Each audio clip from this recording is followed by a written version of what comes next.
Meron daw dalawang mukha itong si Harry Roque. Kasi nga, sabi niya, nadadamay na daw ang family niya sa ginagawa nga na investigasyon ng Quadcom dyan sa Kongreso. Nadadamay na daw ang pamilya niya. Sirang-sira na daw ang pamilya niya. Deserve mo ba yan, Mr. Harry Roque? Sa tingin ko, sa tingin din po ng taong bayan, deserve niyo yan. Dahil naging gahaman kayo naging sakim kayo Gusto niyo mapasa inyo lahat. Nagpagamit kayo sa mga katulad ni Digong, 'di ba? Naging iba yung landas niyo. Naligaw kayo ng landas actually. Dahil nagmamadali kayo para tahakin ang gusto niyong maabot sa buhay. Hindi niyo pinag-isipang mabuti kung saang daan kayo dapat or anong daan ang tatahakin niyo para maabot niyo ang mga personal niyong matatayog na pangarap. So yun, nagganda ligaw-ligaw po kayo. Kung naalala niyo po nung kapanahunan nung nililitis naman si Senator Leila de Lima, matindi tong si Harry Roque. Matindi yung kanyang mga banat kay Senator de Lima. Sabi pa niya, mabulok ka sa bilangguan. May you spend the rest of your life in jail. Hindi nangyari. Bakit? Siguro, una pa lang alam naman ni Harry Roque na yung mga kaso or laban kay Senator de Lima ay mga gawa-gawa rin.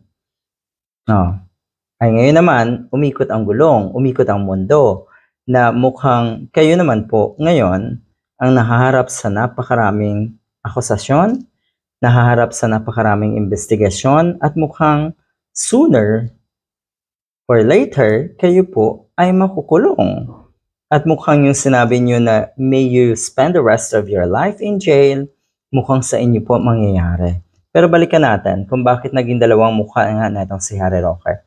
Sabi niya kasi apektado na daw ang kanyang pamilya sa issue na ito. O di ba?